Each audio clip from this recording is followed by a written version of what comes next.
Buenas tardes. En primer lugar, mi amigo Fernando me invitó a que hiciera la presentación de este libro.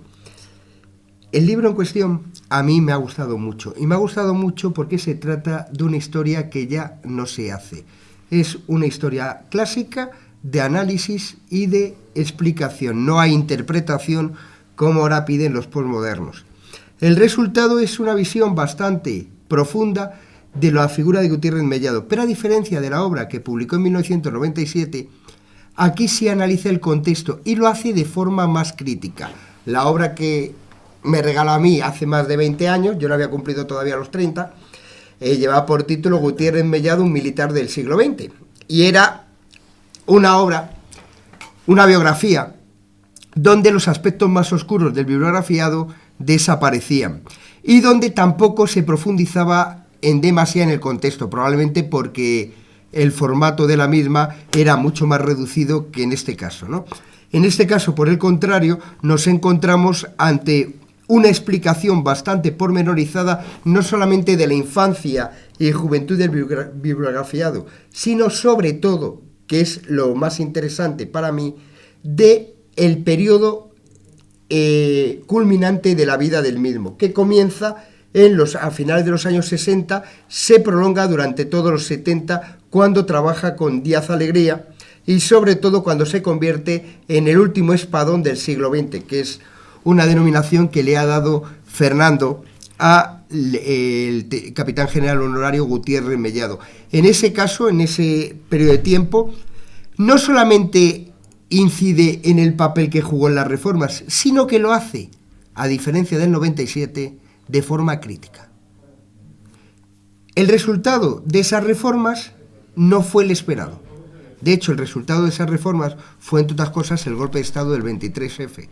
Hace poco, cuando me regaló el libro, charlábamos los dos y me decía que quien resolvió el problema de las Fuerzas Armadas en España no fue Gutiérrez Mellado, fue el primer gobierno del PSOE, con Narcís Serra al frente. Y en eso estoy totalmente de acuerdo. Gutiérrez Mellado puso las bases, pero tal vez por la forma en que lo hizo y sobre todo por el contexto en el que se desarrollaron esas reformas, no pudieron culminarse, provocando, junto a la oleada terrorista que azotó a España en ese periodo, una gran inestabilidad en todas las Fuerzas Armadas que derivaron en ese intento golpista que tuvo lugar en febrero de 1981.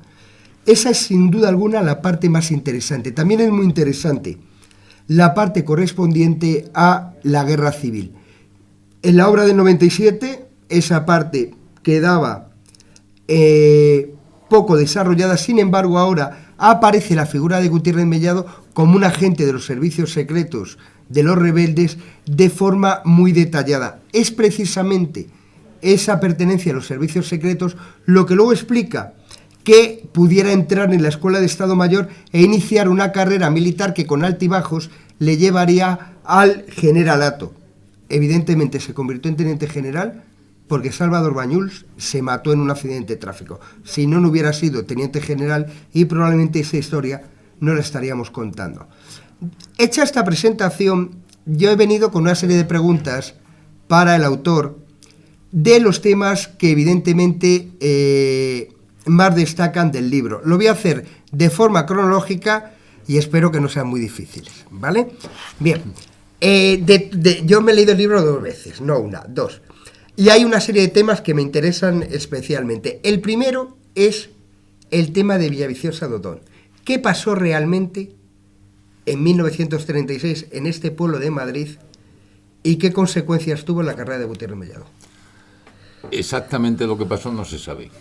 Es decir, lo que yo pongo en el libro es lo que me transmitió una prima hermana suya, Concha Núñez Arenas, que era, pudiéramos decir, la memoria viva de aquella familia. Cuando yo me entrevisté con ella ya tenía casi 80 años, se murió poco después.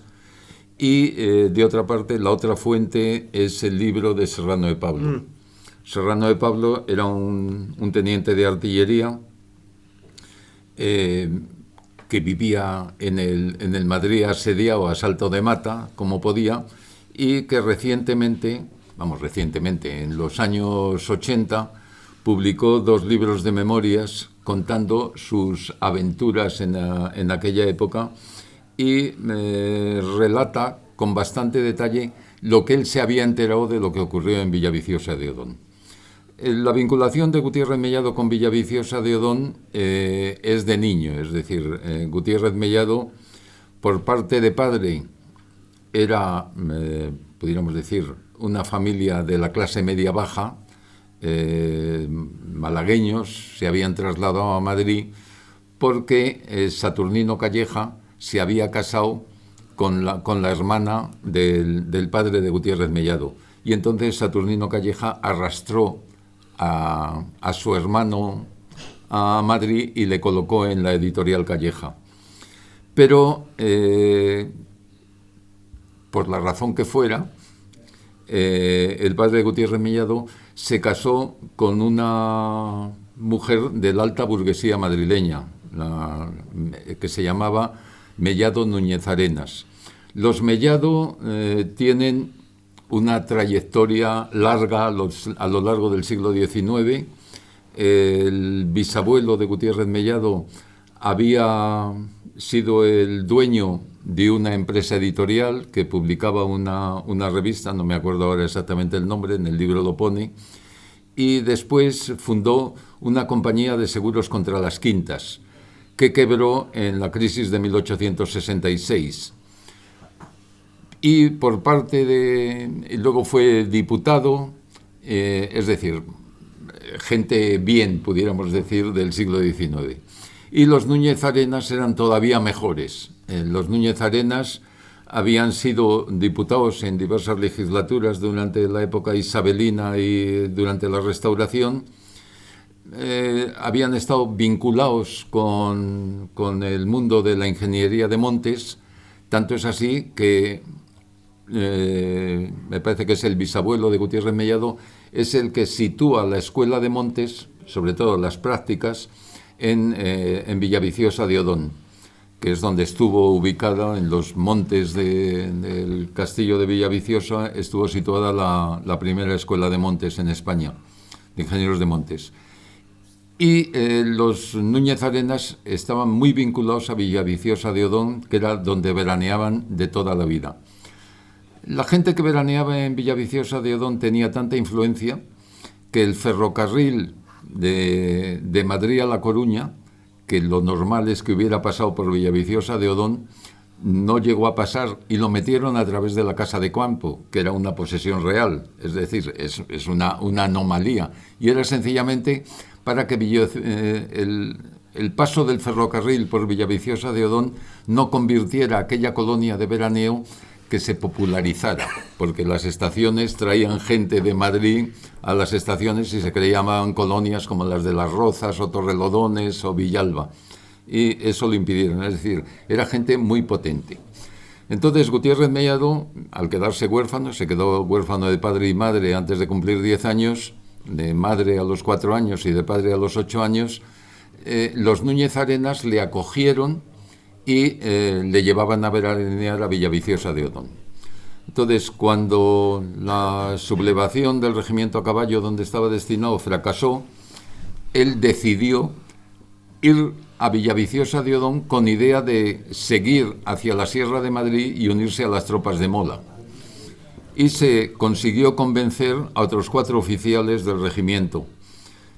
Cuando llegaron, atravesaron andando desde Campamento, a través de lo que es hoy el Club de la Dehesa y la zona de Retamares, atravesaron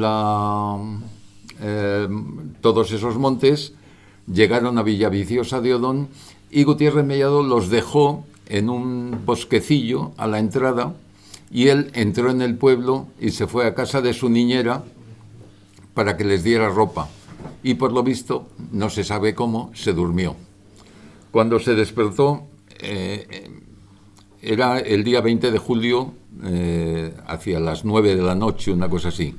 La noche anterior no había dormido, había estado subido en un tejado disparando una ametralladora, y la noche anterior, la noche del 18 de julio, habían estado acuartelados también sin dormir. Entonces debía estar rendido y el caso es que se durmió.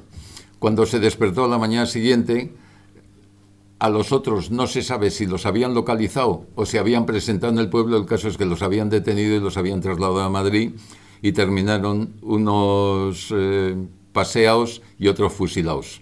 Al capitán que iba con ellos se demostró que era el que había mandado una de las baterías que había hecho fuego contra las columnas que se aproximaban al campamento. Ese lo fusilaron, podríamos decir, legalmente.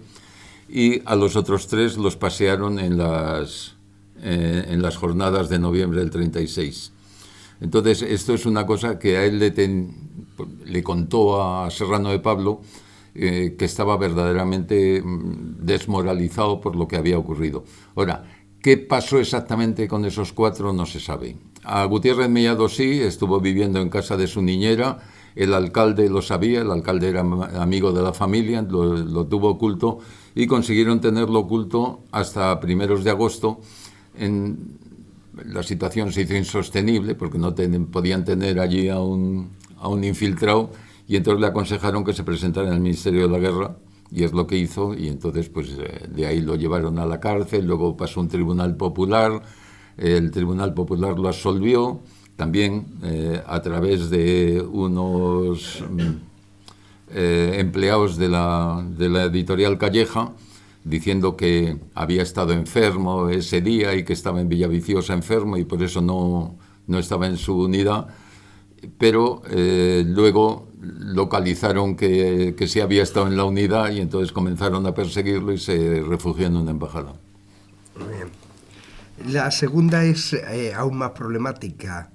Me acuerdo que cuando estudiaba el 23F, Jaime Milán del Bosch le mandó una carta a Gutiérrez Mellado donde hablaba del muerto en la carretera. Y se lo recordaba en la carta como, digamos, un elemento luctuoso, un elemento negro en la biografía del capitán general honorario. ¿Qué pasó con Gabaldón? Gabaldón era un comandante de la Guardia Civil que después de la guerra se incorporó al Servicio de Información y Policía Militar, en el cual trabajaba también Gutiérrez Mellado. Según Gutiérrez Mellado, en las declaraciones que hizo a Jesús Picatoste poco después de cesar en la vicepresidencia del gobierno, en el año 83, decía que Gabaldón se había ocupado exclusivamente de temas administrativos, que no estaba en la parte operativa. Y que Gabaldón se fue en un coche oficial del Servicio de Información y Policía Militar con su hija a un pueblo de Ciudad Real a comprar víveres. Y en el traslado le localizaron una de las muchas partidas republicanas que había por el monte, que inmediatamente después de la guerra muchos soldados se echaron al monte y los asesinaron, al comandante Gabaldón, a su hija y al conductor que los llevaba. El conductor era una persona muy cercana a Gutiérrez Mellado. Ese sí había estado en la parte operativa durante la guerra, tanto es así que era el que le había llevado, el que había conducido el coche que le trasladó a Segovia para casarse. Gutiérrez Mellado se casa inmediatamente después de terminar la guerra y fue con este conductor. Aquí entramos en una lucha entre las distintas fuerzas policiales que había en Madrid inmediatamente después de la guerra.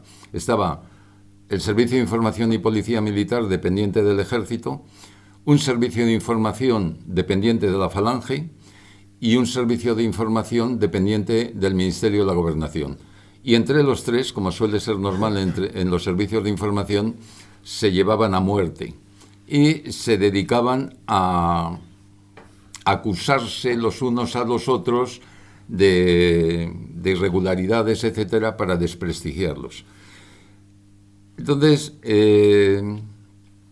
había un guerrillero, en Gutiérrez Mellado había estado de jefe de la sección antiguerrillas, que estaba en la cárcel de General Porlier y le iban a fusilar. Cuando ya estaba en el paredón, se presentó allí Gutiérrez Mellado, lo sacó de la fila de los que iban a fusilar para interrogarle. Entonces se lo llevó a la cárcel, lo interrogó y tomó unas notas en un papel con las contestaciones que le diera. Lo devolvió a la cárcel y al día siguiente lo fusilaron. Es decir, no es que evitó que lo fusilaran como se dijo. La mujer de Gabaldón, del comandante asesinado, era muy amiga del capitán de la Guardia Civil de Talavera. Y entonces, entre los dos, montaron, podríamos decir, todo un complot de que a su marido le habían asesinado porque tenía un fichero masónico donde figuraban determinados oficiales destinados en el servicio en el Servicio de Información y Policía Militar, entre los cuales se encontraba Gutiérrez Mellado. Todo esto trascendió, se hincó un procedimiento en la Capitanía General de Madrid, en la auditoría de la Primera Región Militar. Como consecuencia de ello, a Gutiérrez Mellado, que estaba de alumno de la Escuela de Estado Mayor, le expulsaron de la Escuela de Estado Mayor, se siguió el procedimiento y al final se resolvió que allí no había nada más que dimes y diretes, pero que no había nada concreto. El expediente completo está en el archivo de Salamanca, yo lo he consultado y evidentemente las declaraciones de unos y otros no llevan a ningún asunto. Es decir, el famoso papel de Gutiérrez Mellado que había tomado en la cárcel se había traspapelado porque al disolverse la policía militar, al llegar Varela al gobierno, todos los expedientes que tenía el Servicio de Información y Policía Militar pasaron al Ministerio de Gobernación y en esos traslados de documentación parece que ese papel, si es que alguna vez se había archivado, desapareció. Pero lo que es evidente es que no había ningún archivo masónico ni nada por el estilo. Entonces a Gutiérrez Mellado le declararon libre de toda culpa y a todos no era solo él el implicado, eran muchos más oficiales del Servicio de Información, y reingresó en la Escuela de Estado Mayor. El único que curiosamente salió perjudicado de este asunto es un capitán que ingenuamente dijo que Gabaldón había ido en ese viaje en comisión de servicio, que era lo que decía su mujer, porque de esa manera iba a cobrar una pensión como muerto en acto de servicio. Y ese es al pobre al que empapelaron por haber firmado el papel que declaraba que Gabaldón había ido en ese viaje en comisión de servicio, y a ese le empapelaron al pobre. Precisamente relacionado con el tema de Gabaldón está el fusilamiento de las 13 Rosas, porque fueron parte de las 58 personas que fusilaron acusadas de estar detrás de este asesinato. Se dijo que se había organizado desde la cárcel y que formaba parte del intento de reconstrucción de las Juventudes Socialistas Unificadas. Bueno, vayamos ya al franquismo, y hay una tercera pregunta que me llama mucho la atención. ¿Por qué dejó el ejército Gutiérrez Mellado? Por coherencia. Es decir, en los años 60 y 70, el 70% aproximadamente, es decir, un tercio, 2 tercios, pudiéramos decir, de los oficiales destinados en las guarniciones de las grandes ciudades, básicamente Madrid, Barcelona y Bilbao, estaban pluriempleados. El sueldo de los militares en aquel momento era verdaderamente penoso. Es decir, en el momento en que Gutiérrez Mellado solicita la situación de supernumerario, que es una situación militar muy similar a la de excedencia, hoy en día la entendemos mucho mejor como situación de excedencia, es decir, que te vas a tu casa sin sueldo, pero con derecho al reingreso. Entonces, en aquel momento, en el ejército se llamaba la situación de supernumerario. Gutiérrez Mellado pide la situación de supernumerario porque con el sueldo que tenía, que eran aproximadamente unas 15.000 pesetas mensuales, un militar que no tuviera casa militar, como era su caso, los alquileres estaban en torno a las 5.000 pesetas, con 4 hijos comenzando a estudiar en la universidad, es decir, que con la mujer sin trabajar, porque en aquel momento la mayoría de las mujeres no trabajaban, pues con 15.000 pesetas era prácticamente imposible vivir. Entonces, lo que hacían la mayor parte de los militares era buscarse un trabajo por las tardes, la mayor parte de ellos en enseñanza. Yo, por ejemplo, cuando estudiaba en el colegio, yo el bachillerato lo hice desde el año 54 al 60, más o menos. Mis profesores de gimnasia siempre fueron militares y los profesores de matemáticas, muchos de ellos también eran militares, que incluso iban de uniforme a darnos clase. Esto era una situación normal.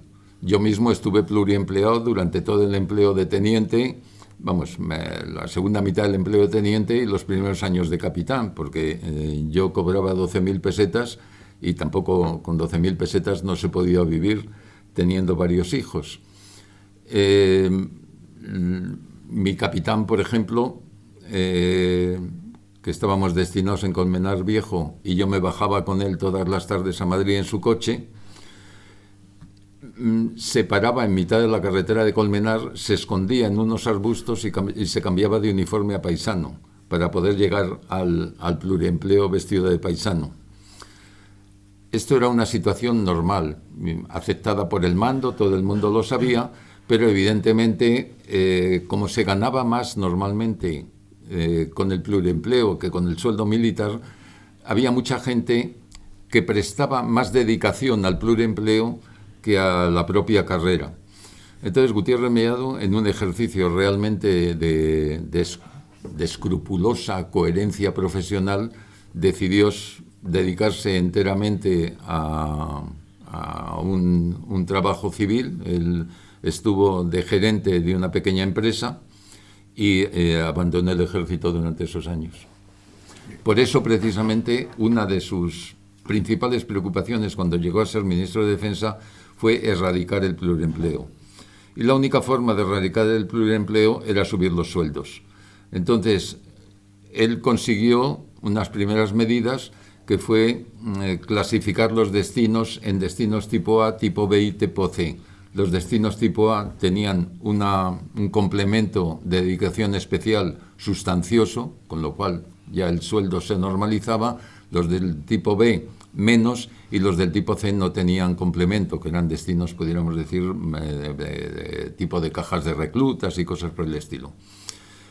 Pero su ambición era equiparar los sueldos militares con los sueldos civiles y, por otra parte, subir el sueldo base y disminuir los complementos. ¿Qué quiere decir eso de subir el sueldo base y disminuir los complementos?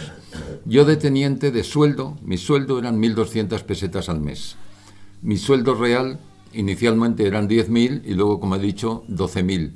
La diferencia entre las 1.200 y las 12.000 eran complementos.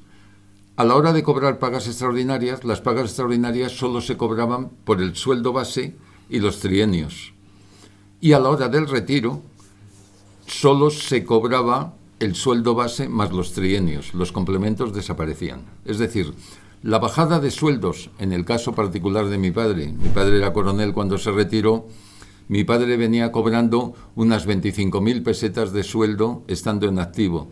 En el momento de pasar al retiro, pasó a cobrar 10.000.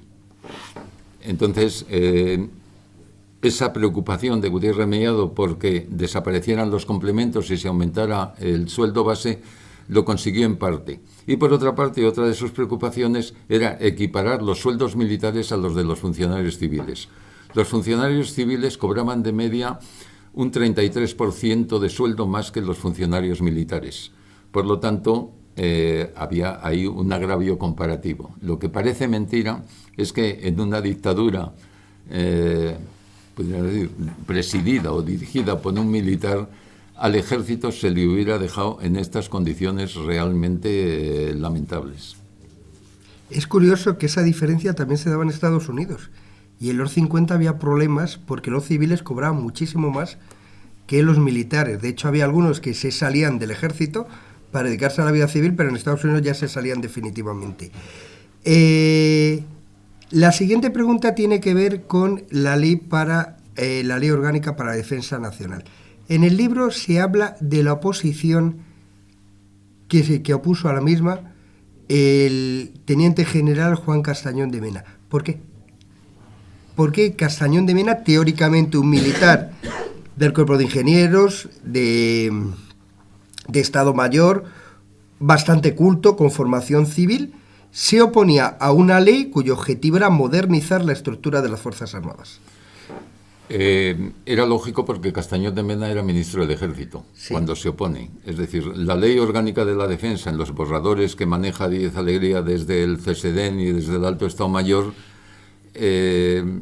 los ministros del Ejército, de Marina y del Aire quedaban prácticamente sin cometido.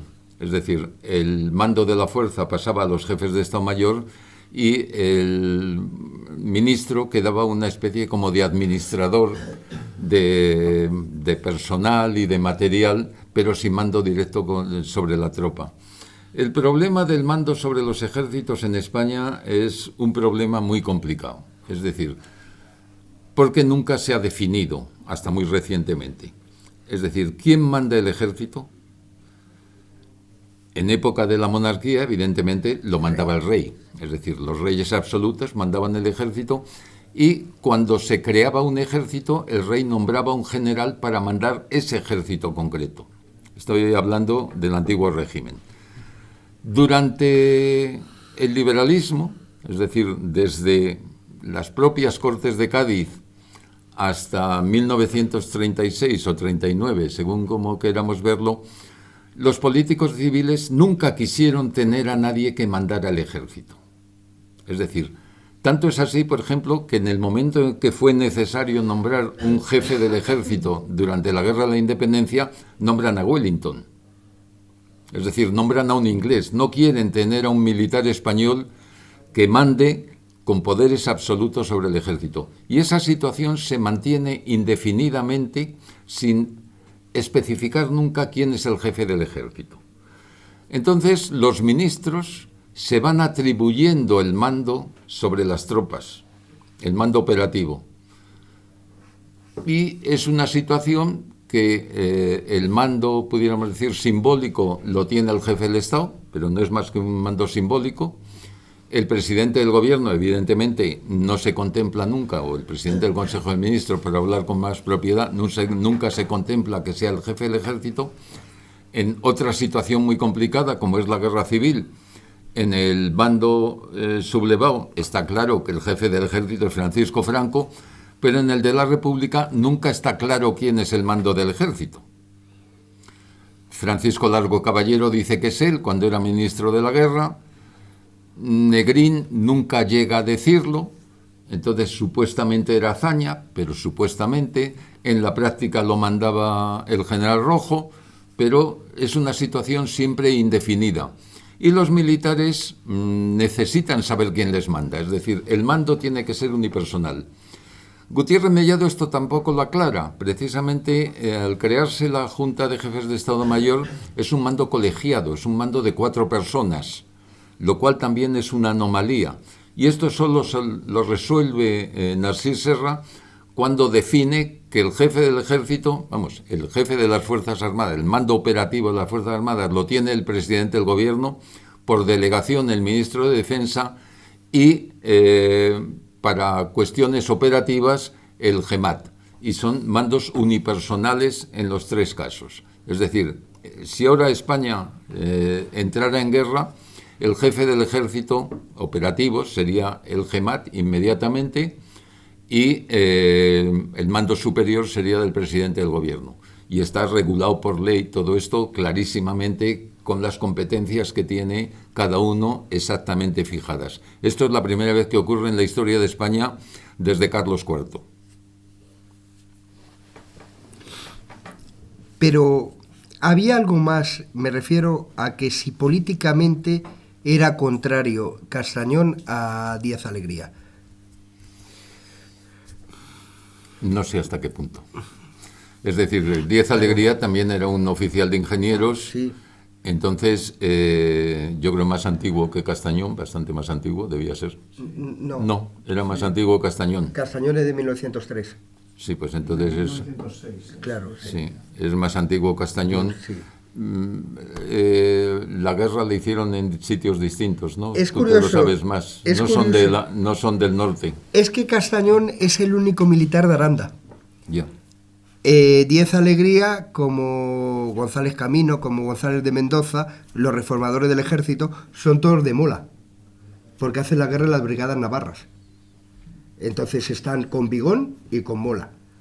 Es que se incorpora cuando Mola ya ha muerto, Díez Alegría. Ya, pero está con Vigón, es decir, con los, digamos, es el ejército de Mola, el de las brigadas navarras. Entonces, Castañón, sin embargo, es el único hombre de Aranda. Él había sido jefe del Estado Mayor de la División 82, que es la que había mandado a Aranda. Es, digamos, un personaje diferente porque no está vinculado ni con africanistas de que habían estado en el sur, ni con la gente, ni con los militares que habían estado en el norte, que son los que ponen en marcha el CSD. Que el CSD lo ponen todos los militares de las brigadas navarras, que es muy curioso eso. Castañón está ahí. Luego también podemos dar otra interpretación. Castañón es un nombre del Pardo. O sea, Castañón ha sido jefe de la Casa Militar y de la Casa Militar pasa al Ministerio del Ejército. Díez Alegría, sin embargo, es un nombre mucho más vinculado a la presidencia del gobierno, a Muñoz Grande primero y a Carrero Blanco después. No es que diga yo que hay incompatibilidad entre el Pardo y Castellana, pero por ahí podrían andar los tiros también. Sí, podía. La siguiente es la más compleja, una de las complejas.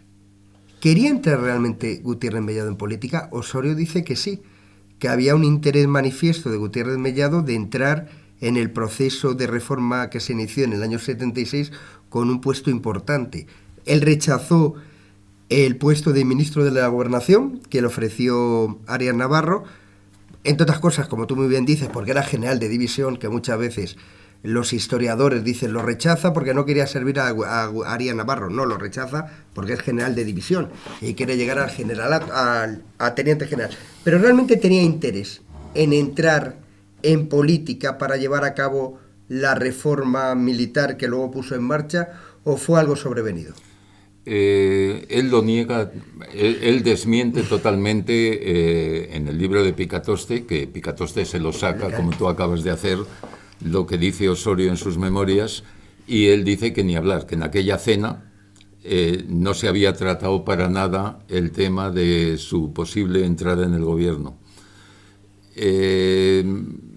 La sensación, que Gutiérrez Mellado está como a dos aguas, es decir, porque, por ejemplo, sí acepta encantado el puesto de comandante general de Ceuta, que lleva aparejada la delegación del gobierno en Ceuta, que es un cargo exclusivamente civil. Él está muy cerca del poder en esos años, es decir, la correspondencia de Arias Navarro, que la ha consultado Pablo y que la conoce perfectamente, se nota que él se cartea con Arias durante su estancia en Ceuta, se está carteando con Arias y está entrando en todos los ajos, es decir, él está opinando sobre lo que se debe hacer en el Sáhara, él está opinando sobre lo que se debe hacer en la OMD y él está opinando sobre la situación general del país en cartas que dirige a Arias y que se conservan. Es decir, él está ahí en un puesto donde evidentemente yo creo que él sí tiene ambiciones políticas, pero ambiciones políticas desde el ejército. Es decir, yo creo que la meta de Gutiérrez Mellado hubiera sido ser jefe del Alto Estado Mayor, que era evidentemente un cargo político, es decir, aunque sea un cargo militar, es un cargo político. O que le hubieran nombrado ministro del Ejército, si es que se hubiera conservado el Ministerio del Ejército. Y al surgir el Ministerio de Defensa, de pronto, pues supongo que él lo acepta encantado. Es decir, él, yo sí considero que es un militar político, desde luego. Además, enseguida, en cuanto le dimiten al teniente general de Santiago y se lo ofrecen, no pone ninguna pega para coger la vicepresidencia del gobierno.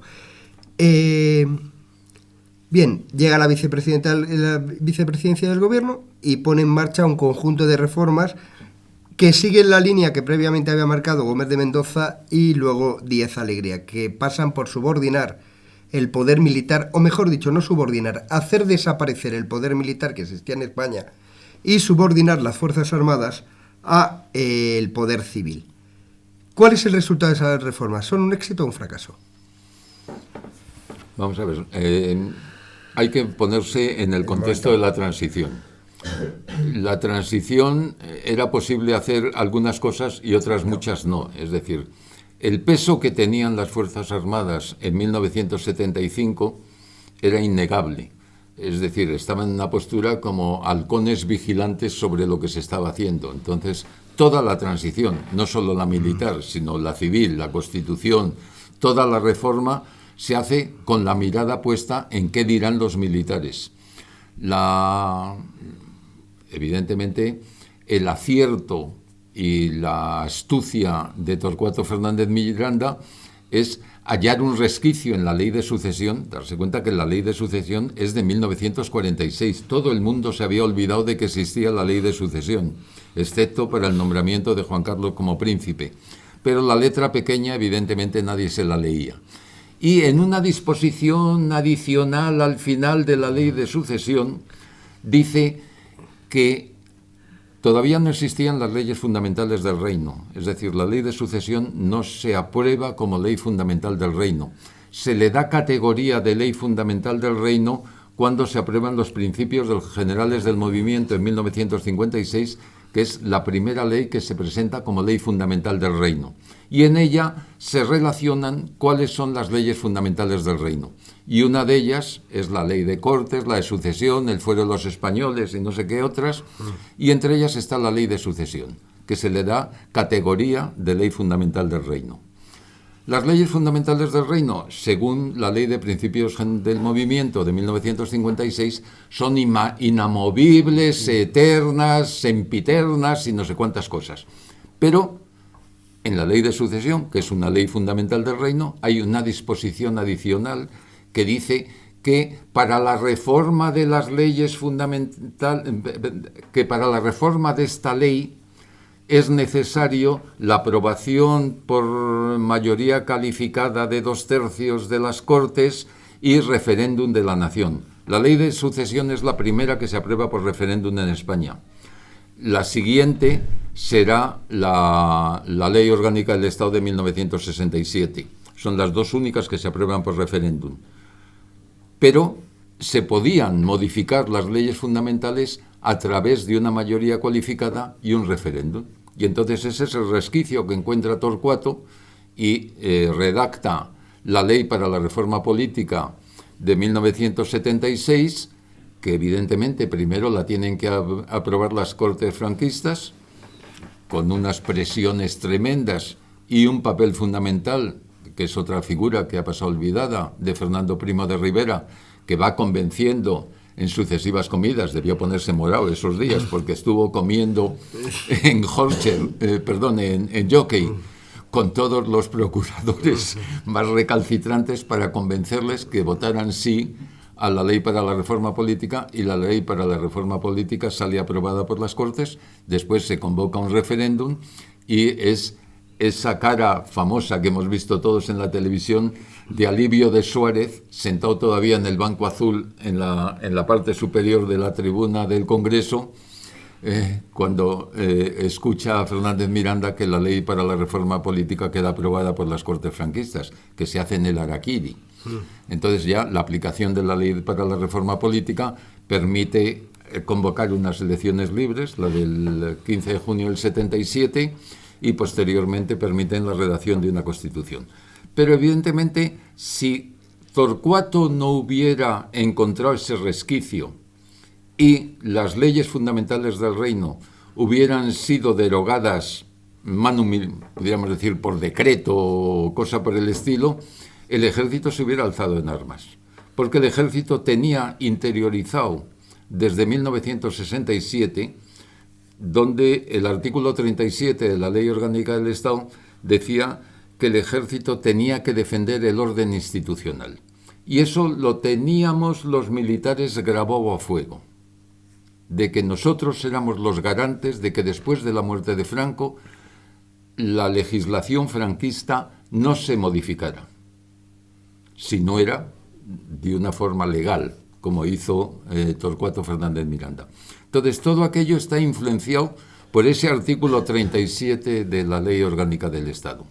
Entonces, cuando Gutiérrez Mellado le nombran vicepresidente que es en septiembre del 76, durante ese otoño él se dedica a poner en un papel lo que se puede hacer.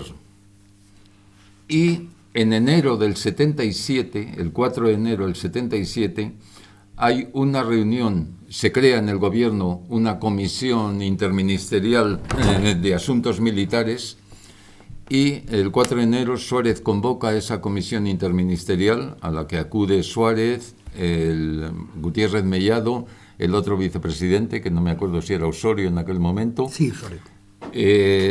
Martín Villa como ministro, el ministro de Justicia, el ministro de Hacienda.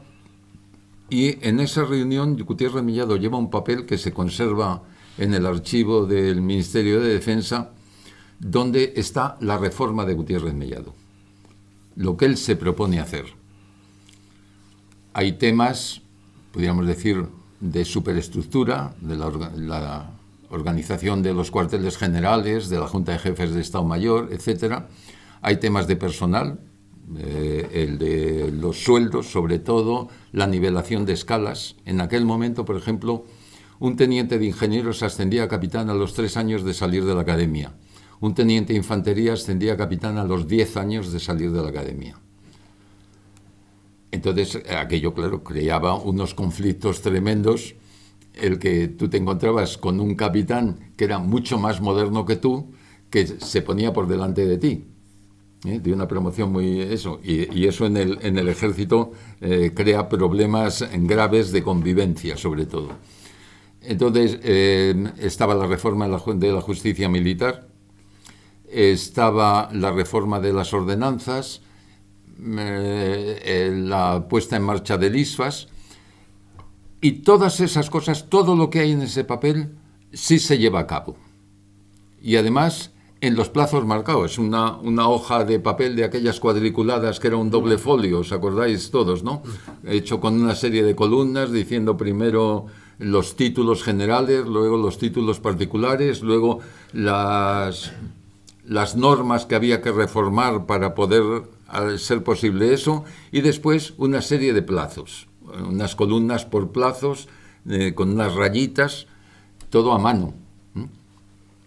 Todo lo que hay en ese papel se lleva a cabo durante su mandato. Es decir, que sus aspiraciones reformistas en realidad sí se cumplen. Otra cosa es cómo se hace. Es decir, el ejército, los ejércitos en general, en España, en el extranjero, en todos los sitios, son intrínsecamente conservadores. Es decir, hay un temor al cambio muy superior al que puede haber en otra institución. Las instituciones, por lo general, son reacias a los cambios. Entonces, los ejércitos no se diferencian mucho de las demás instituciones estatales y son reacios al cambio.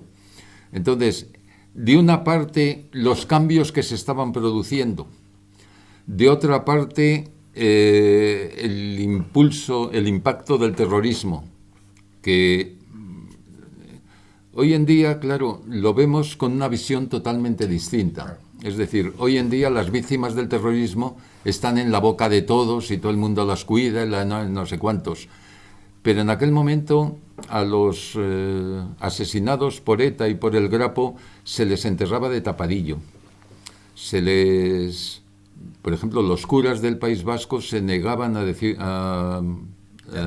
los funerales por un guardia civil asesinado, y se lo tenían que llevar a su pueblo, donde podían hacer el entierro y el funeral, porque en el País Vasco era imposible, y a lo mejor era un hombre que llevaba afincado en el País Vasco 30 o 40 años, que toda su familia y todos sus hijos estaban afincados allí, vivían allí, era donde tenían la casa, y se tenían que trasladar al pueblo de donde hacía muchos años salieron, para enterrarlo y poderle hacer un funeral. A estos entierros apenas acudía gente, acudían solamente sus compañeros, arropados evidentemente por las autoridades del Ministerio del Interior o del Ministerio de Defensa, y poco más, pero la población no quería saber nada de esto, ni le interesaba, ni quería oír hablar de ello. Entonces era una situación realmente triste, ¿eh? Esto cambia todo con el asesinato de Miguel Ángel Blanco, pero hasta el asesinato de Miguel Ángel Blanco, que ya estamos hablando del año 97, Sí. es decir, estamos hablando casi 20 años después de la época de la que estamos tratando, los asesinatos de ETA y del Grapo, la gente mira para otro lado, no quiere saber nada de ello, ni se les reconoce, ni se quiere saber nada de todo esto, y menos en el País Vasco. Entonces, ese impacto. Y por otra parte, la campaña de la derecha más afín al franquismo, que se lanza a degüello contra la reforma, particularmente a partir del 15 de junio de 1977. Los más viejos del lugar se acordarán de la propaganda electoral del Partido de Alianza Popular, aquel que llamaban de los 7 magníficos. El Partido de Alianza Popular, que se presenta a las elecciones en 1977, en su propaganda, en la propaganda que veíamos en la televisión y en los carteles, lo que está sacando son las colas de la Capilla Ardiente de Franco. Es decir, ellos creían que todos los que desfilaron por delante del cadáver de Franco, que fueron muchos cientos de miles de personas, les iban a votar. Y que una vez conseguido el poder a través de los votos de los ciudadanos el 15 de junio de 1977, pueden cambiar los aires mucho más modernos y reformistas de Adolfo Suárez. La sorpresa que se llevan es que la minoría que alcanzan en las Cortes en 1977 es realmente ridícula. Yo no sé si sacaron 7 diputados, una cosa así, ¿no? No, 16 me parece. Bueno, 16, sí, bueno, muy pero pocos. vamos, al lado de los 160 y tantos de UCD o los casi 130 del PSOE, si no estoy equivocado, el Partido Comunista, que es otro de los que se da el batacazo en esas elecciones, saca más que ellos, es decir, son la cuarta fuerza en el Congreso. Y entonces los que están en ese entorno, 16, Sí. comprenden que la única manera de detener la reforma es acudir al ejército. Sí. Y entonces se dedican a soliviantar a los militares para que detengan la reforma, ya que ellos no lo han podido hacer desde las urnas. Entonces, esas dos influencias, terrorismo y campañas de extrema derecha, son los que inciden sobre el desprestigio, podríamos decir, de la reforma de Gutiérrez Mellado. Una última pregunta y damos paso al público. Muchas veces hemos discutido sobre el término transición. Nunca hubo una transición, porque la transición era la que había planteado Fraga, que era una reforma de las leyes fundamentales, pero manteniendo la estructura del franquismo. Era también el proyecto que tenía el SECET. Es decir, si había alguien que tenía un proyecto en España de qué iba a ocurrir después de la muerte de Franco, era el SECET. El de Suárez está improvisado. Está improvisado. Precisamente hay un documento de 1975, de agosto de 1975, donde al referirse a Gutiérrez Mellado, se habla de él como un militar partidario de que después de Franco las instituciones. ¿Realmente Gutiérrez Mellado apostaba por una reforma como la de Suárez? ¿O en 1975 estaba más cercano a un proyecto como el de Fraga, que hubiera supuesto simplemente una modernización del franquismo manteniendo sus estructuras fundamentales? Es que la reforma de Suárez era esa. O sea, lo que no se sabe es que Claro. la reforma de Suárez era esa. Era de Fraga también. Los que imponen, o sea, la reforma oposición. de Suárez era la octava ley fundamental, la ley para la reforma política, y de ahí sacar una ley orgánica del Estado distinta en las Cortes elegidas en 1977. Los que imponen la Constitución son los socialistas. Es decir, son los socialistas los que convencen a Suárez de que hay que, hasta ese momento era un proceso reformista y la Constitución lo que hace es entrar en la vía rupturista. Suárez, que era mucho más hábil que todos los demás, comprende que la solución es pactar con el PSOE, crear una comisión constitucional compuesta por las principales fuerzas del país, con un tremendo peso de UCD, es decir, en la Comisión Constitucional, los 7 padres constitucionales famosos, esos de que se habla siempre, la mayoría eran de UCD. Del PSOE me parece que solo está Alfonso Guerra. No, Pérez Barba. Y Pérez Barba, 2. Y Solé Tura. Pero es comunista. Solé Tura está como comunista. Está como comunista. Manuel Fraga como... Y Manuel Fraga. Es decir, y Roca. Y 3 de la UCD. Sí.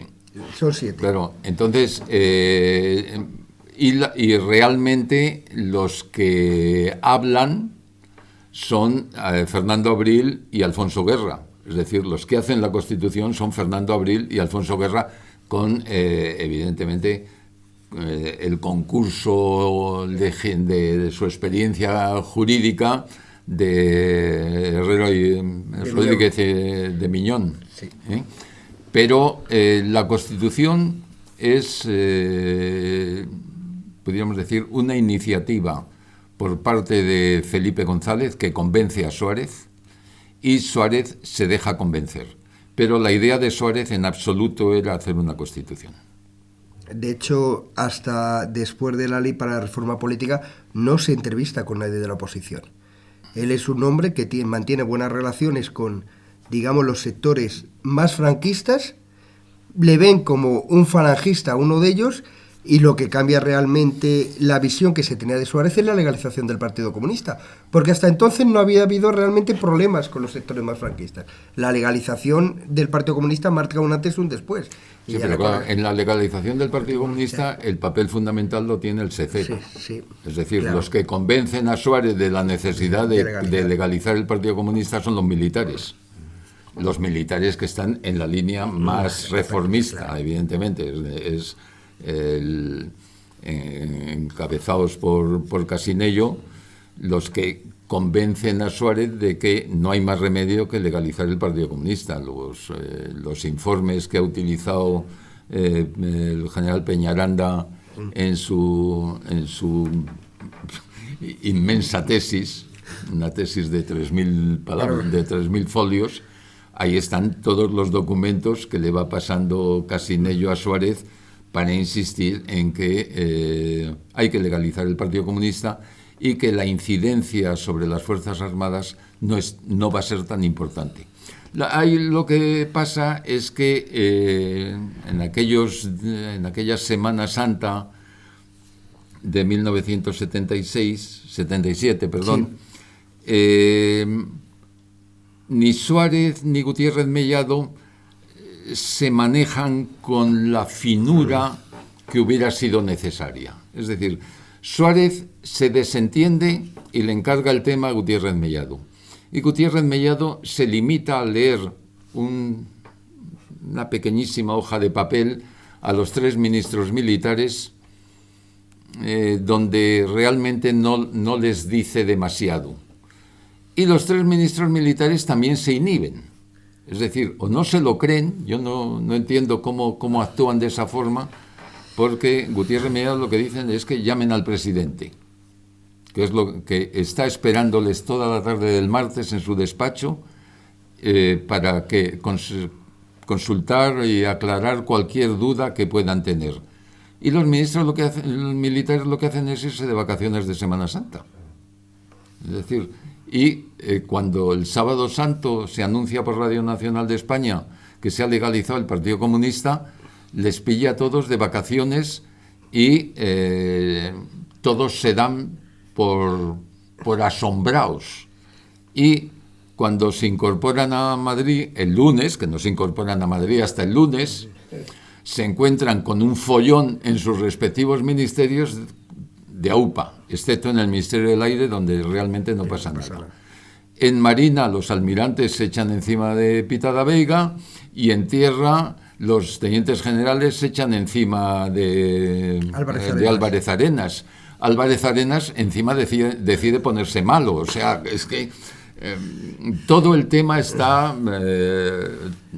llevado como fue toda la transición, ¿eh? Toda la transición es una chapuza que se va haciendo como se puede, improvisando continuamente.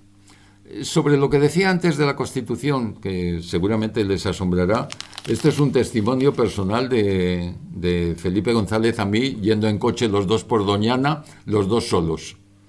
Me dijo, lo que me costó convencer a Suárez de que era necesario redactar una Constitución. Eso me lo dijo a mí personalmente Felipe González, porque no quería de ninguna manera.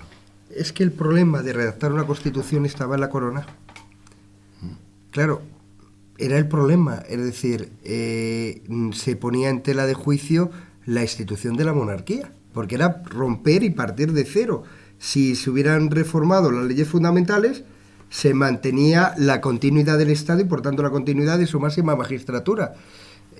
Una Constitución habría, como ahora, si se reformase, es abrir un melón, pero evidentemente no sabiendo lo que te vas a encontrar. Y ese era un problema que evidentemente Suárez no podía asumir, porque eso sí que no lo iba a permitir el ejército. Porque ahí sí que estarás de acuerdo conmigo que el ejército bajo ningún concepto iba a permitir nunca que se pudiera plantear un referéndum monarquía-república en el 77. Eso era obvio. Bueno, yo ya no tengo más preguntas. ¿Alguien del público quiere preguntar algo? Dime. Sobre esta cuestión. Sí. De esto de la transición, que bueno, ha sido muy interesante, y bueno, enhorabuena a los dos, que hasta muy mal. Se me ha pasado, pero parece que ha sido 5 minutos, o sea, enhorabuena. Ha sido una hora. Hombre, vamos a ver. Es que hay un elemento de la psicología colectiva de un país que es fundamental ahí, que es lo que pasó en la Revolución Francesa, aunque no me alejo demasiado, lo que llaman la grande peur, el gran miedo. Sí. Eso fue un detonante fundamental de la Revolución Francesa, el no saber qué va a pasar. Entonces, yo no comparto mucho esto que ha dicho Fernando de que fue una gran chapuza. Es decir, es que el gran problema era el que nadie sabía qué iba a pasar. Ese es el gran problema. Entonces, ¿cómo, si nadie sabe lo que va a pasar, cómo haces un plan de acción que sea coherente? Es que es muy complicado. Lo estamos viendo ahora con el coronavirus. No sabemos nadie qué va a pasar. ¿Y cómo haces un plan sistemático que no sea una chapuza? Es que no importa. Yo quiero comentar una cosa muy, muy breve, al hilo de lo que habéis dicho, ¿no? De lo de Torcuato Fernández Miranda y esto, que yo también tengo una experiencia personal con Gregorio Pérez Barba, fue el rector fundador de mi universidad, soy catedrático de la Universidad Carlos III, y me dijo en una comida una anécdota preciosa que refleja muy bien todo esto. En los últimos tiempos del franquismo vinieron una serie bueno, las típicas algaradas de los estudiantes, pero esta vez se dirigieron al decanato, y él estaba, que era el catedrático de Filosofía del Derecho, junto con el decano en la puerta del decanato. Eso no pasaba nunca, porque los estudiantes no tenían nada contra los profesores, ¿no? Entonces se asustaron, ¿no? Y ya les vieron demasiado cerca, y entonces el decano les puso la mano, así, y dice, alto, y se dirigió al cabecilla, y esto lo contaba con una gracia inmensa de Gregorio, y le dijo, alto, ¿dónde van ustedes? ¿Qué es lo que quieren? Y dijo al cabecilla, queremos acabar con la dictadura del general Franco. ¿Y sabéis lo que dijo el decano? No me parece mal, pero eso lleva sus trámites. Y estos son los trámites fundamentales, que nadie sabía qué trámites había que hacer. Yo creo que ese es el valor de la transición. Sin saber qué es lo que iba a pasar, hacer una hoja de ruta es que es prácticamente imposible. Entonces, ahí está la astucia, no la de Artur Mas, sino de Torcuato Fernández, cuando hablaba de que era astuto, sino de Torcuato Fernández de tirar por ahí, ¿no? Sí, pero fue una gran cosa lo de la ley para la reforma política. Es cierto una cosa, que muchas veces Fernando y yo también lo hemos tratado. La idea no es de Torcuato Fernández Ordóñez, La idea Miranda. es de... Perdón, Miranda. La idea es de Antonio Garrigues Díaz Cañabate. Es decir, es el primero como ministro de Justicia en el primer gobierno de Arias Navarro, el que plantea la posibilidad de una ley procesal que abra el camino a la reforma. No, pero yo creo que a lo que se refiere Fernando es que, si bien hasta el 77 las cosas se hacen medianamente bien, entre otras cosas porque está detrás Fernández Miranda, que jurídicamente era una persona muy bien formada.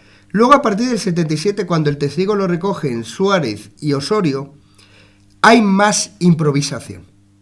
Pero es que es muy difícil. Fijaros que han pasado desde la muerte de Franco, los años que han pasado y estábamos otra vez con el tema de Franco. Pero fíjate... Imaginaros en esos momentos. Sí, pero fíjate, yo me estoy refiriendo a una cosa. ¿Dónde hay improvisación? Todo el tema de las autonomías es un desastre. Y lo tenemos ahora. Es decir, ahí se improvisa con un criterio que no está nada claro, pensando, y ahí Suárez habla de que si damos la autonomía a todos, se diluye el nacionalismo catalán, vasco y gallego, porque todos van a querer ser iguales, etcétera, etcétera. Y ahí, por ejemplo, no se piensa, las consecuencias son bastante graves. Pero, hombre, es que ninguna obra humana... No, pero entiende... Efectivamente eso es un error, pero claro. es que, insisto, hay que ponerse el momento. Han pasado desde la muerte de Franco, ¿cuántos años? Yo que sé, ya se han perdido la cuenta. 45. Y todavía estamos...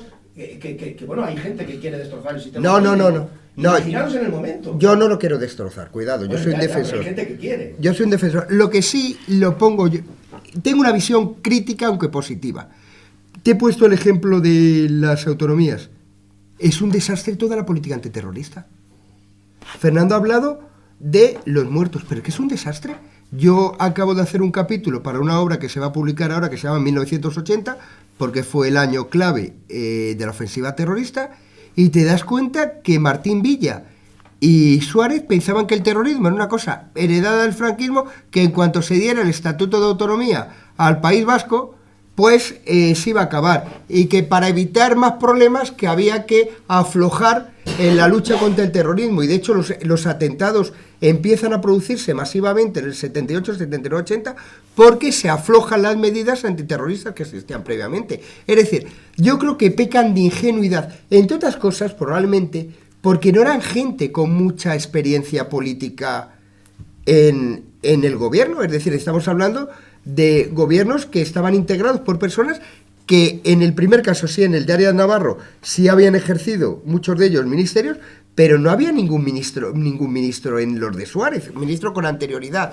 Se encuentra en una situación que en términos globales lo hacen bien, pero también es cierto que en algunos aspectos cometen errores que no sé si son irreversibles, pero que desde luego fueron gravísimos. Esa es mi opinión, desde el respeto al régimen existente y su defensa.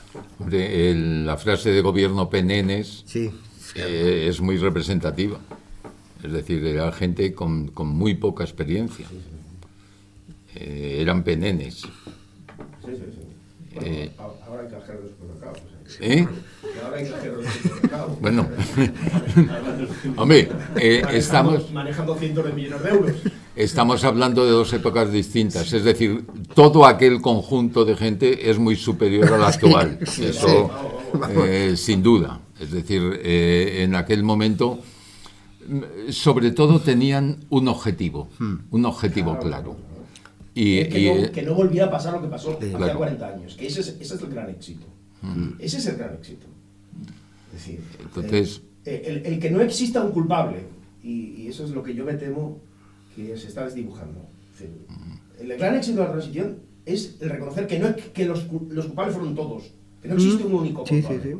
Ese es el gran éxito de la transición española. Además es la base para la El conciliación. querer hacer ahora que solo hubiera un culpable es peligroso. Eso es muy entonces yo creo que aquella gente de los planes de enseñanza debían ser mejores y sabían algo de historia.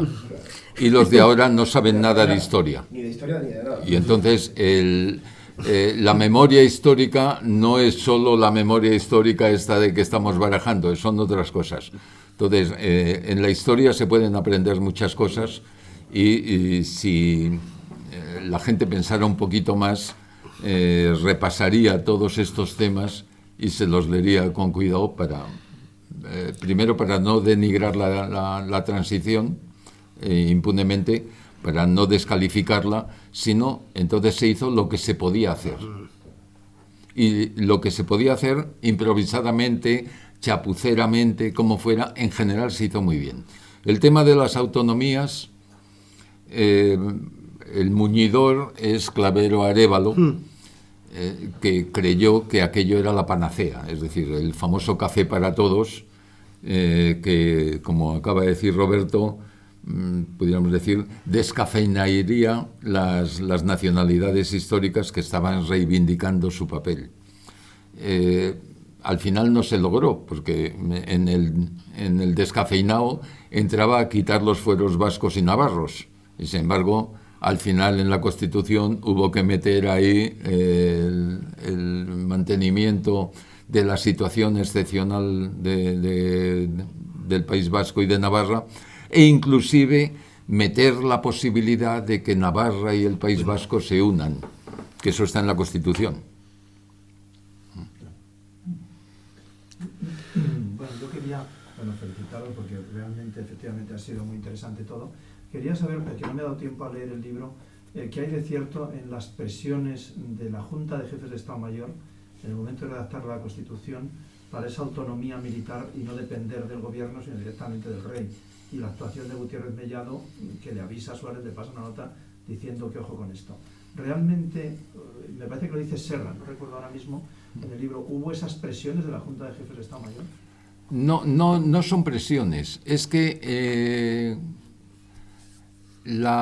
como el tema militar era tabú, lo que hace la Comisión Constitucional, que el tema de las Fuerzas Armadas parece que le importa un pito, lo que hacen es reproducir el artículo 37 de la Ley Orgánica del Estado.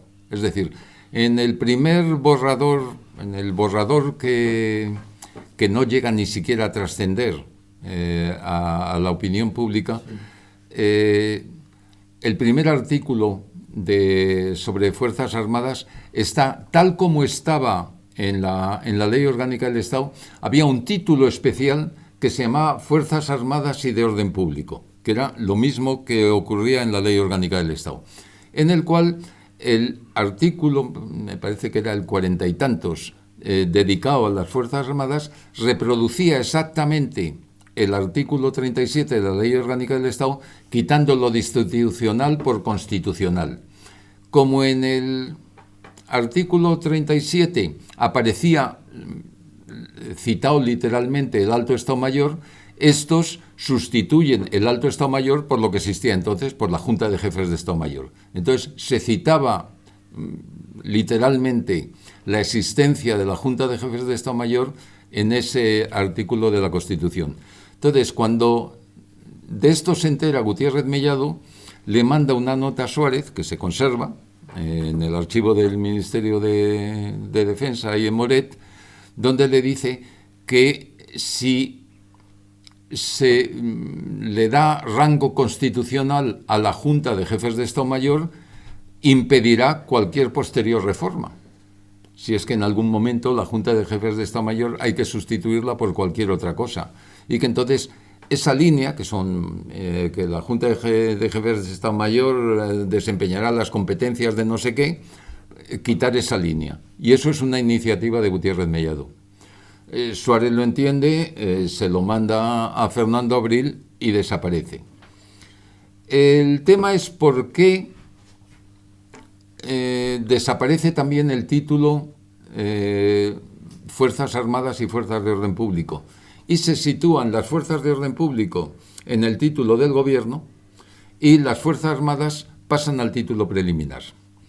La importancia de que las Fuerzas Armadas estén en el título preliminar, no hay constancia documental de por qué. Narcís Serra interpreta de que es también una iniciativa de Gutiérrez Mellado, aunque digo que no hay constancia documental de ello, de separarlas de la lucha partidista. Es decir, colocarlas en el título preliminar. En el título preliminar van las instituciones que no son estatales. Es decir, en el título preliminar lo que se habla es de que España es así asao, de que los españoles son así asao, de que hay partidos políticos, de que hay sindicatos, que son todas cosas que no son estatales, y ahí aparecen las Fuerzas Armadas. Entonces, no se entiende bien por qué las Fuerzas Armadas están en el título preliminar. Debían estar en el título del Gobierno y entonces habría menos problemas, porque parece que las Fuerzas Armadas son independientes del Gobierno. otra discusión también es sobre el mando del rey. El mando del rey sobre las Fuerzas Armadas es un mando simbólico, lo tienen todas las constituciones europeas, pero, claro, las Fuerzas Armadas entienden inicialmente que es un mando real, que es el mando que le atribuía la Ley Orgánica del Estado. Es decir, es que la influencia de la Ley Orgánica del Estado sobre la Constitución es muy superior a todo lo que nos podemos imaginar. Es decir, es la vaca. Ellos están redactando la Constitución, reformando la Ley Orgánica del Estado. Entonces, excepto toda la primera parte de derechos y libertades, que eso normalmente no viene en las constituciones. Es decir, esto es una imposición por parte de Peces Barba, precisamente, porque en España no había una declaración de los derechos humanos ni nada similar, y entonces Peces Barba exige que en la Constitución figure una declaración de derechos y deberes, que es totalmente atípico en una Constitución europea. Pero todo lo demás está reformando o ayornando la Ley Orgánica del Estado. Y en este tejamaneje está el tema de las Fuerzas Armadas. Y el mando del rey, que luego hay que hacer un estudio que dirige ¿cómo se llama? Ahí digas la cabeza. Javier. No, el general jurídico, Jesús del Olmo. Sí. Jesús del Olmo, con otros catedráticos de Derecho Constitucional, después del 23F, en época de Alberto Liar, hacen un estudio de cómo encajan las Fuerzas Armadas en la Constitución. Entonces, dicen que la Constitución no se puede leer por partes, es decir, que no se puede leer solo el título preliminar, el título del gobierno o el título de la corona, sino que todo va enlazado entre sí. Y entonces, que el mando del rey, evidentemente, es un mando simbólico, que las Fuerzas Armadas tienen como misión la defensa del orden constitucional, pero que no pueden actuar por libre como habían actuado durante la Restauración, donde la ley constitutiva del Ejército también les ordenaba lo mismo. La ley constitutiva del Ejército de 1878, en época de Cánovas, y su reforma en 1889, en un gobierno de Sagasta, es la primera vez que en España se dice cuál es la misión del Ejército. El testigo no se vuelve a recoger hasta la Ley Orgánica del Estado de 1967, pero la Ley Orgánica del Ejército no está derogada. La Ley Orgánica del Ejército la deroga la reforma de la Ley de Criterios Básicos de la Defensa de Narcís Serra en 1984. Es decir, la Ley Orgánica del Ejército de Cánovas la deroga Narcís Serra en 1984. Y, por ejemplo, la importancia que tiene esto es que todo el argumentario del gobierno de Franco durante la Guerra Civil para justificar el golpe de Estado es acudir a la Ley Orgánica del Ejército de 1878. Porque en ese artículo le dicen al Ejército que es el garante del orden institucional. Entonces, si en 1936 se estaba vulnerando el orden institucional, como lo estaba haciendo efectivamente la República, el Ejército tenía potestad para volver las cosas a su cauce. Naturalmente, el defecto de la Ley Orgánica del Ejército del 78 es que Cánovas no se preocupa de decir quién es el que le debe decir a los militares cuándo tienen que intervenir. Cosa que sí se hace ahora con la Constitución actual. Con las leyes orgánicas de desarrollo de la Constitución en lo relativo a Fuerzas Armadas, sí se dice que es el gobierno el que le tiene que ordenar al Ejército que intervenga en caso de que se esté vulnerando el ordenamiento constitucional. Por tanto, en el caso de Cataluña, lo cual es de aplicación al caso de Cataluña, donde hay una vulneración evidente del orden constitucional, el Ejército no se ha sentido llamado a intervenir porque está esperando que el gobierno le ordene que intervenga si lo considerara necesario. Si el caso catalán lo trasvasáramos a otra época, es muy probable que el Ejército por propia iniciativa hubiera intervenido. Eso, recogiendo lo que acabas de decir, Ese es el argumentario de Mola. Es decir, el ejército tiene que intervenir como institución, no es un golpe de Estado inmediato, no es una rebelión. En ningún momento se plantea como una rebelión. Se plantea como una intervención institucional del ejército sobre la base de la ley orgánica del ejército. Por eso, lo que define la sublevación del 18 de julio es el intento de Mola de que sean los jefes de las divisiones orgánicas las que declaren el estado de guerra. Porque si son los jefes de las divisiones orgánicas, ¿quién está interviniendo? El ejército como institución frente a una situación de desorden. Pero a lo que íbamos antes es al... Un segundo, 2 minutos, menos. Y en el caso de que en la legislación actual, en la Constitución actual, manda el gobierno sobre el ejército, claramente, como has dicho. Y en el caso de que ese sea el gobierno el que vulnere el orden institucional. Pues Tendría que ser el Tribunal Constitucional, no lo sé. es complicado. Es complicado porque precisamente, que era lo que ha comentado Fernando... No, por favor. No, la pregunta es... Está bien vista. Tiene miga. El haber introducido en el título preliminar el artículo 8 referente a que corresponde a las Fuerzas Armadas la defensa del orden constitucional y de la unidad de España implica que ese artículo no se puede reformar. Aún se puede reformar por referéndum. Pero si lo hubieran metido en la parte del del gobierno, se hubiera reformado muy fácilmente. Pero ahora, para reformar ese artículo, para reformar el título preliminar, implica 2/3 del Senado, del Congreso, 2/3 del Senado, referéndum, disolución de las Cortes, y que las nuevas Cortes lo aprueben por 2/3 el Congreso y por 2/3 el Senado. Es decir, que eso tiene que ver con esa idea de que tiene que quedar muy claro en la Constitución que el ejército es el garante de la unidad de España. Y lo deja muy claro, porque lo meten en el título que junto a los artículos que van del 14 al 29, y el de la corona, que es el título 2, tiene especial protección jurídica, dentro de lo que es el artículo 167 de reforma de la Constitución. En cuanto a lo que decía Pablo, es muy interesante el tema de quién manda el ejército, porque eso provoca un choque entre Vega Rodríguez y Gutiérrez Mellado. Es que en el proyecto que tú explicas muy bien, en ese cuaderno que hiciste, en el proyecto de ley orgánica de la Defensa Nacional que hace de Santiago, el mando de las Fuerzas Armadas correspondía al rey. Pero no el simbólico, el mando operativo.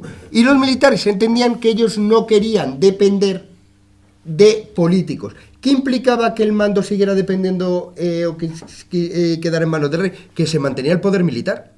Porque durante el franquismo el mando de los ejércitos estaba en Franco. De hecho, el ejército era una institución aparte que dependía directamente del jefe del Estado, aunque hubiera ministros militares que eran militares. Es que eso, si se hubiera aceptado eso, el resultado es que no se hubiera podido hacer la reforma militar, porque los ejércitos nunca hubieran quedado subordinados al poder civil. Hubieran seguido mandados por el rey. Entonces hubiera trastocado todo el proyecto de reforma de Gutiérrez Mellado, que pasaba por la subordinación de las Fuerzas Armadas al poder civil. Bueno, ¿Levantamos el campamento? Pues ha sido muy entretenido.